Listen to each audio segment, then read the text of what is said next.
मेरठ का एक खौफनाक हत्याकांड, प्यार, धोखा और अंधविश्वास की सच्ची कहानी। मेरठ उत्तर प्रदेश में 2025 में हुआ एक ऐसा हत्याकांड जिसने पूरे भारत को हिलाकर रख दिया। यह कहानी प्रेम, विश्वासघात और अंधविश्वास के खतरनाक जाल में फंसे कुछ लोगों की है, जिसने एक निर्दोष व्यक्ति की जान ले ली। इस केस में प्रेमिका ने अपने प्रेमी के साथ मिलकर अपने पति को मौत के घाट उतार दिया और उसके शव को 15 टुकड़ों में काटकर एक ड्रम में भर दिया और उसके अंदर सीमेंट डाल दिया। मगर चलिए इस कहानी को शुरुआत से देखते हैं। 2016 में मेरठ निवासी सौरभ राजपूत की मुलाकात मुस्कान रस्तोगी से होती है।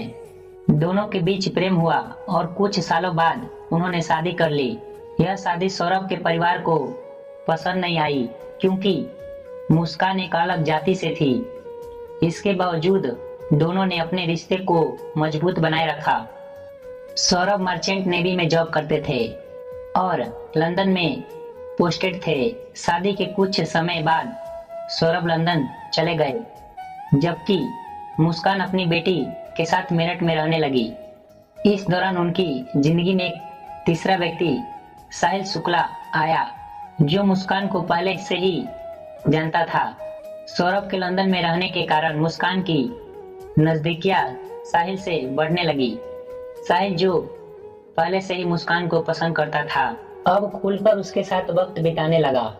मुस्कान ने उसे यह यकीन दिलाया दिया कि वह अपने पति के साथ खुश नहीं है और वह साहिल से सच्चा प्यार करती है। साहिल शुक्ला अंधविश्वासी प्रवृत्ति का था और आत्माओं, तंत्र मंत्र जैसी चीजों में विश्वास करता था। मुस्कान ने इस बात का फायदा उठाते हुए उसके लिए स्नैपचैट पर एक फर्जी अकाउंट बनाया था, जिससे वह साहिल शुक्ला की मरी हुई मां के नाम से चैट करती थी। इस फर्जी अकाउंट से वह साहिल को यकीन दिलाने लगी कि उसकी मां की आत्मा मुस्कान को पसंद करती है और चाहती है कि वह दोनों साथ रहे। धीरे धीरे साहिल पूरी तरह से मुस्कान की बात में फंस गया। मुस्कान ने उसे यह विश्वास दिलाया कि अगर वह उसके पति सौरभ को रास्ते से हटा दे तो वह दोनों एक साथ रह सकते हैं। साहिल अब पूरी तरह से मुस्कान के इशारे पर नाचने लगा। मुस्कान और साहिल ने मिलकर सौरभ को मारने की साजिश रची। 4 मार्च 2025 को जब सौरभ लंदन से मेरठ अपनी पत्नी और बेटी से मिलने आया, तब मुस्कान ने सौरभ से फेवरेट सब्जी कोष्टोपे में बेहोशी की दवाई मिलाकर खिला दी। और जब सौरभ बेहोशी के हालात में बिस्तर पर पड़ा था, तब मुस्कान ने अपने दोस्त साहिल को बुला लिया और रसोई में जाकर वो बड़ा और धारदार चाकू ले आई, जो मुस्कान और साहिल ने प्लानिंग करके खरीदे हुए थे। और करीब 20 मिनट तक साहिल ने मुस्कान को बताया कि कैसे उसे अपने पति का वध करना है। और फिर उसके बाद मुस्कान और साहिल ने सोते हुए सौरभ पर हमला किया और उसके हृदय पर 3 बार वार किए और घर में पड़े कूलर को भी ऑन कर दिया, ताकि उसकी आवाज किसी को भी सुनाई ना दे।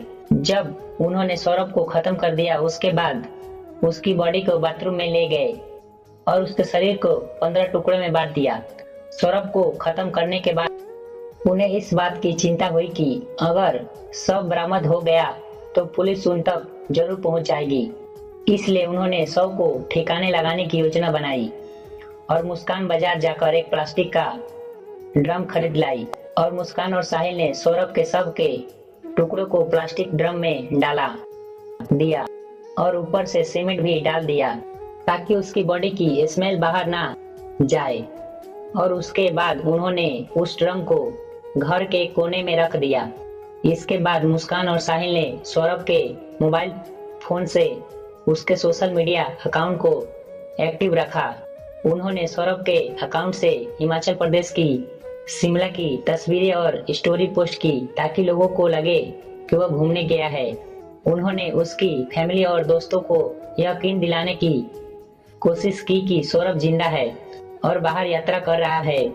इस दौरान मुस्कान और साहिल खुद भी शिमला घूमने चले गए, ताकि अगर कोई लोकेशन ट्रैक करे तो किसी को शक ना हो।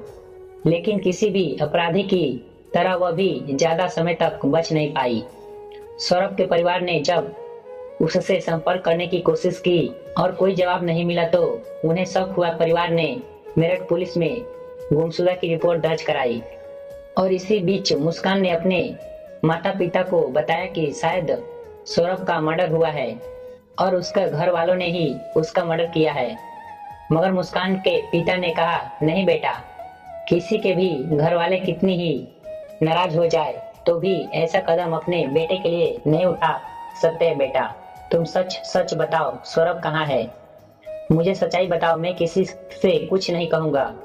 और तब मुस्कान ने अपने पिता को बताया कि उसने और साहिल ने मिलकर सौरभ को खत्म कर दिया है।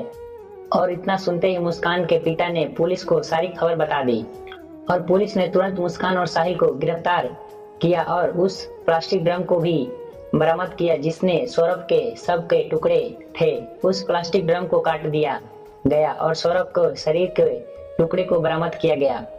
इस खौफनाक हत्या मिस्ट्री का अंत पुलिस द्वारा हत्यारों की गिरफ्तारी के साथ हुआ। पुलिस ने मुस्कान और साहिल को गिरफ्तार कर लिया। दोनों पर हत्या साजिश और शव को छुपाने के गंभीर आरोप लगाए गए।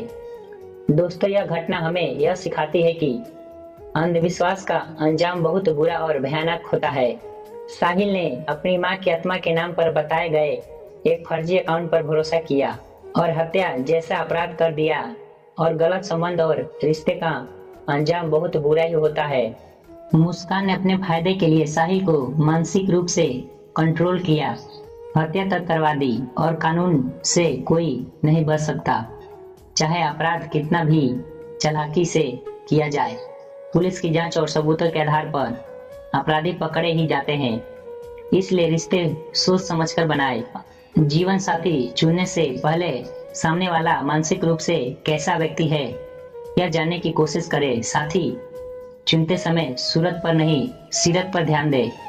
इस वीडियो को बनाने का उद्देश्य संसार में बढ़ रही बुराइयों से अलग करना है। दोस्तों, आपकी इस वीडियो को लेकर क्या राय है हमें कमेंट में जरूर बताएं और ऐसे ही और वीडियो देखने के लिए हमारे YouTube चैनल को सब्सक्राइब जरूर करें।